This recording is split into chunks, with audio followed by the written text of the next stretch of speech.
evening, ladies and gentlemen. Welcome to Professor Ming's Strategic Insights. A few days ago, when I was preparing for this program, I said to myself, well, we are into year 2025 already. So I think it's appropriate for us to review what happened in China in 2024. So I thought it was a good idea. Then I began to work on this outline. And I said, I'm going to cover China's economy, China's society, and foreign policy, and cross-Taiwan Strait relations, and of course, the most importantly, politics, Chinese politics in 2024. So I started working on it. But pretty soon I realized that I was a little bit overly ambitious. I bit a bit too much than I could chew. So I decided to divide them up. So today I'm going to cover only the economic part. And you know, China is a big country, and it's the second largest economy in the world. So still, it is a big topic. So after days, actually, I'm not exaggerating. After days of exaggeration, I said I'll identify some most important points or aspects of China's economy in 2024 and give a quick and kind of a comprehensive overview of the economic situation in China in 2024.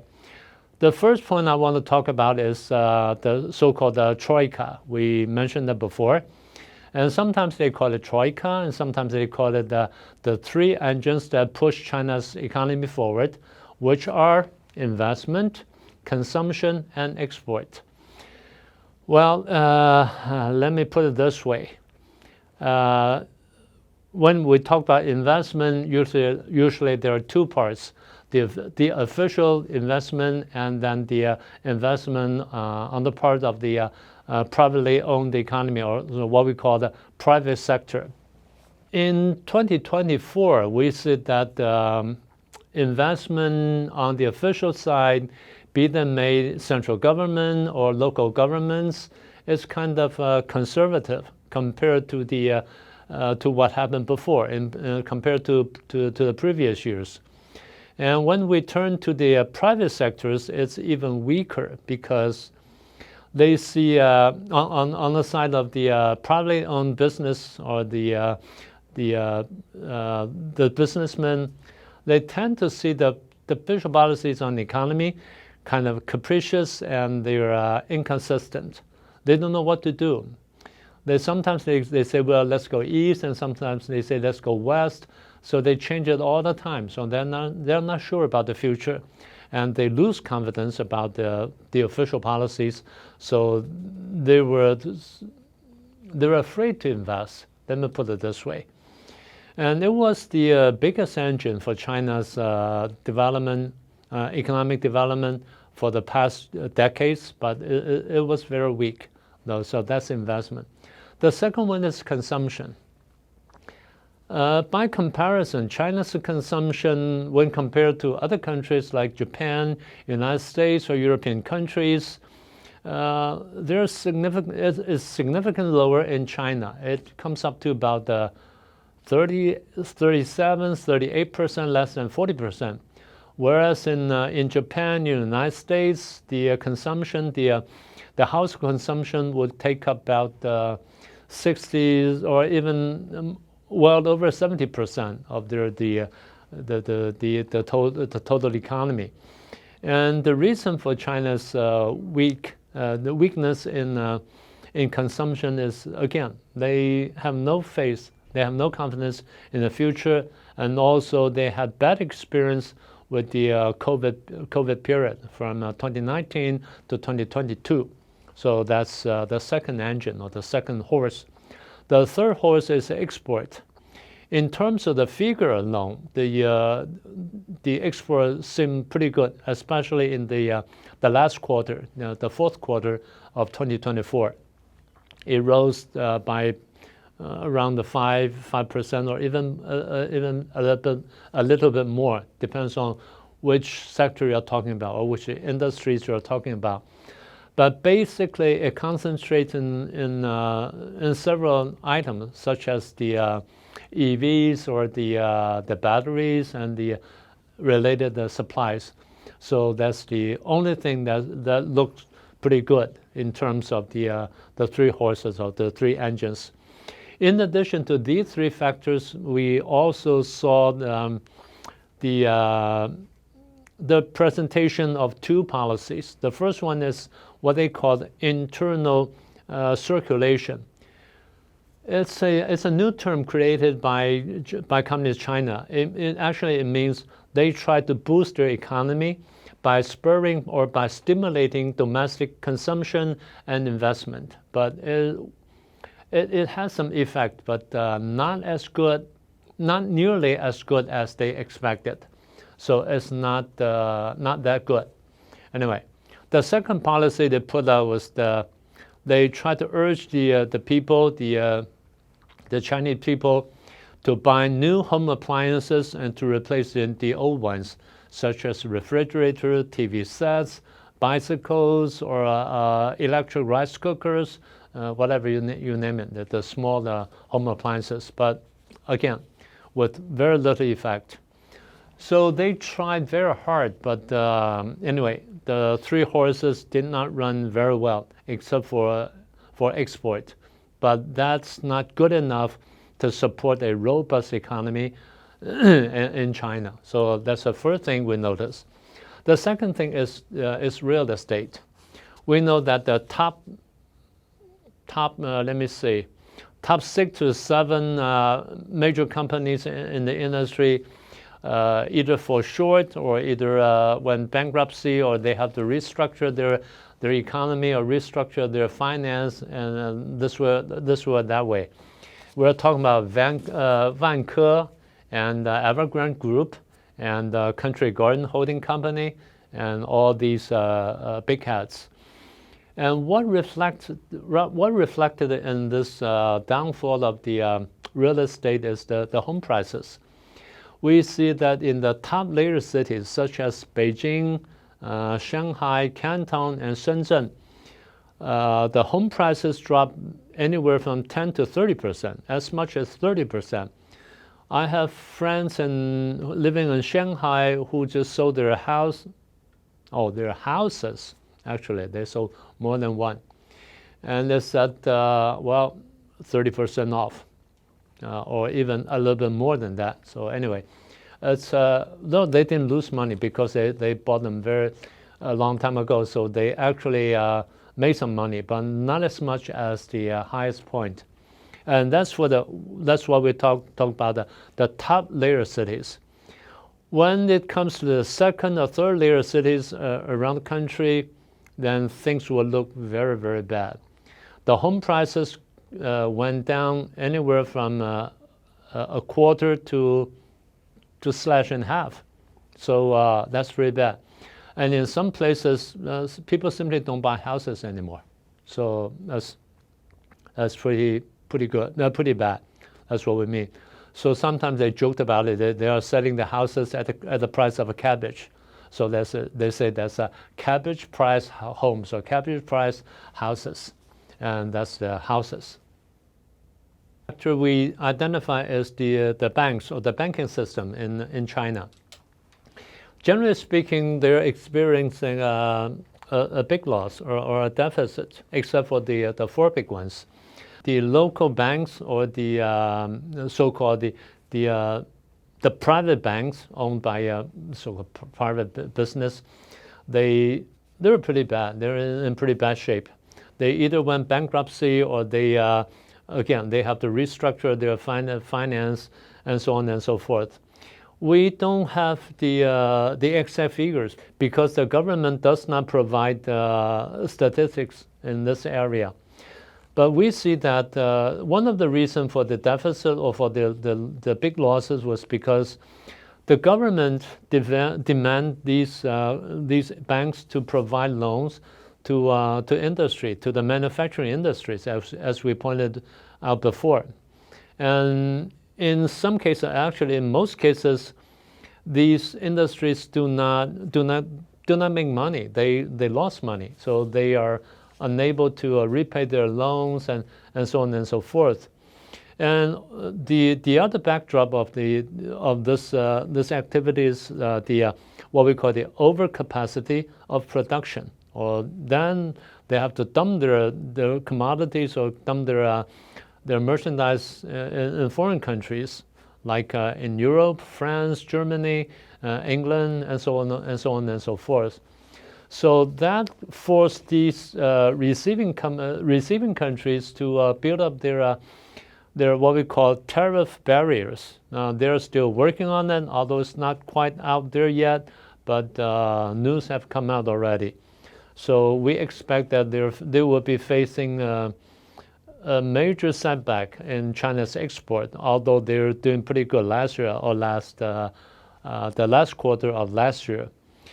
And another problem with the banking system in China is because they run short on cash, so in some cases they have to freeze the accounts, the private accounts.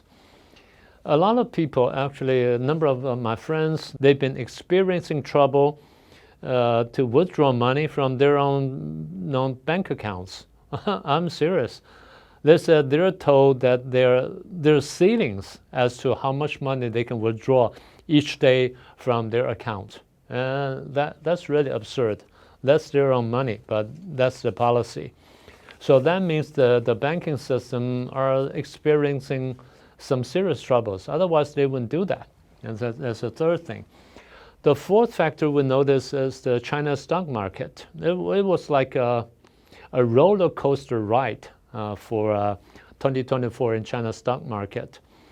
It began pretty good in February, but then it went down all the way from the second half of the first quarter, and then the second quarter it went down, and then it went down pretty bad. So by late September, as far as I can remember, by late September, the government said, okay, we're gonna give you some stimulation, or give us some loans and give us some cash so that you can buy some stocks. So the stock went pretty good. The stock market went pretty good in late September and early October. I said, that was a trip. Don't fall for it. So I said it vividly in one of the programs. And when it happened, when people came back from holiday in early October, the stock market, it did not collapse, but it dropped sharply. So a lot of people lost a lot of money. So they say, oh, we're like leaks being picked. Well, it's a Chinese term. It actually is a self-deprecating expression, implying that they're just like they're being played for suckers, or put it this way, they're just like faceless vegetables being harvested by big companies or even by the government. In this case, they're being harvested by the government. So it was pretty bad. So a lot of people committed suicide, as we saw it in news, and also saw in some probably circulated videos, and that was bad. That was tragic, and that's the fourth thing. The fifth thing is the outflow of capital, or foreign capital, foreign investment, or even some international companies or international corporations leaving China. Let me just name a few. In February, the Bridgestone company from Japan closed up their factory in Shenyang, and they laid off 1,200 people. And in May, Microsoft in China, they closed up their R&D team, and then they're all packed up and returned to the United States. In June, Nissan closed up its factory in Changzhou, one of the cities in Jiangsu province. And in July, Kato of Japan leaving China. And also in July, Nippon Steel Corporation, they left Shanghai. And also in July, the Canon from Japan, they make cameras. They laid off people they laid off 200 people and closed up 10 business sectors and 4 branches. all over China. And in August, we see Nikon, Minolta of Japan left China, and Honda closed up their factory in Wuhan, and they laid off 2,500 people. And also in August, IBM from the United States, they cut 1,000 people and closed up their R&D department in China. And in September, Toyota Motor stopped producing in China. And in September, Cisco from the United States cut their employees in Dalian City, one of the northeastern cities, 300 people. That's the second round. So these just a small sample of what we know, and these are the big companies from all over the world, and that's the fifth factor. Okay, the sixth point is the local debts, or the debts owed by the local governments over China. According to one very authoritative economist, and he's actually an official in the Chinese government, he gave us some estimate of his own, and he had access to some of the internal data, so that he can do that estimate. He said the local debts, the debts of the local governments, the legal part, the legitimate part, went up to $6,100 billion US. Yes, you heard me right, $61 billion US, and that's for the legal part, legitimate part. And for the invisible part, or somewhat what we call the gray part, or the not so legal part, it comes up to 8,500. So that's a lot of money. So if you add them up together and plus some other things, you are looking at 14,600 billion US for the local debts, and namely the debts owed by the local governments all over China, from province to cities and to townships, or even to villages. Well, that's how the structure is like, and that's the local part. As for the central government, they have bonds and national debts.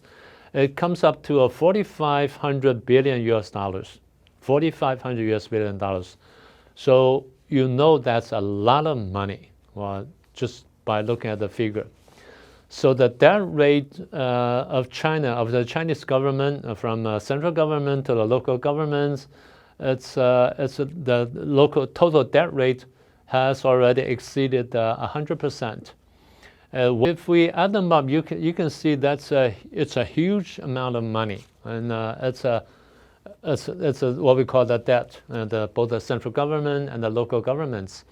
So the total debt rate compared to what happened before the last year has already exceeded 100%, and is well over the red line, the international red line of 60%, by almost doubled it. The local governments who had the heaviest burden are Tianjin, Chongqing. These are two major big cities, and Guizhou and Gansu, two very poor provinces. So these are the local debts. So what they could do is, first they could pronounce that they go bankrupt, they go bankruptcy. And they had to have some relief measures extended by the central government, although they did it a little bit, but not very good, not very effective.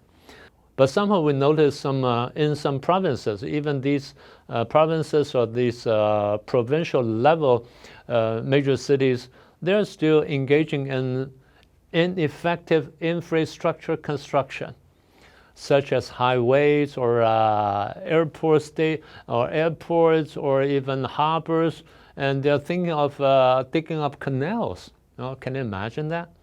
Well, that may look good. That may help them look good on GDP figures, but it doesn't really, not as productive as it can be in some other economies. So anyway, that's the structural problem.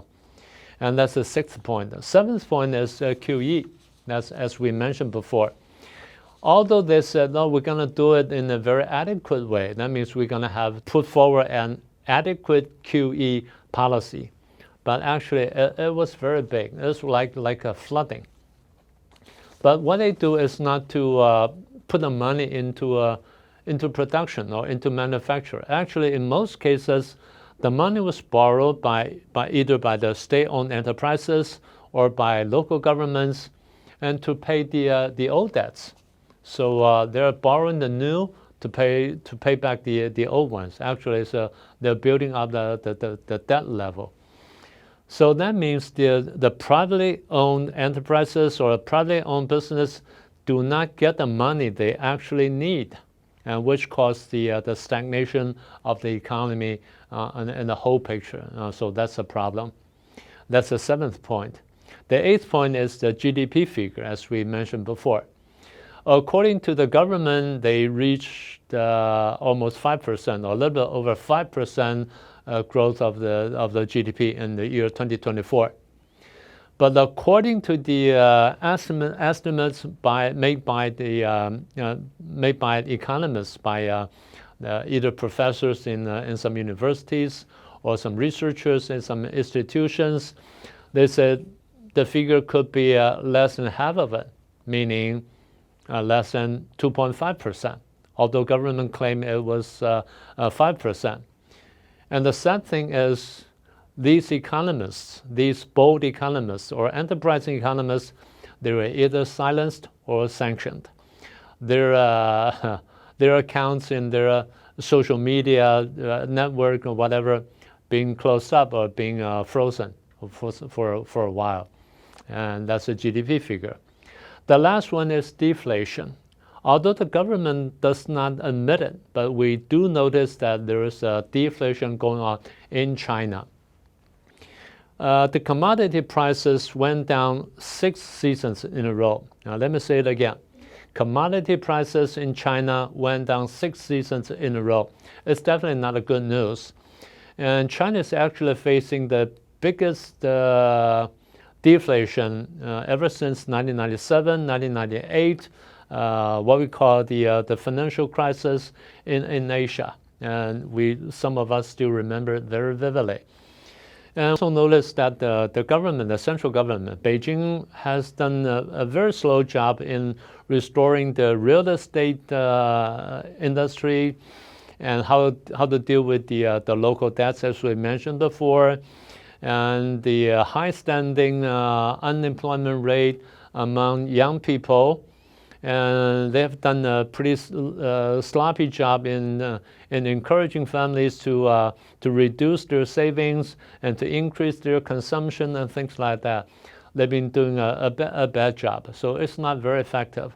So as we mentioned at the very beginning of this episode, we said the 3 horses of the China's economy do not run very well, except for export in the last quarter. So we don't know how to get out of that. We know that the price is deflation.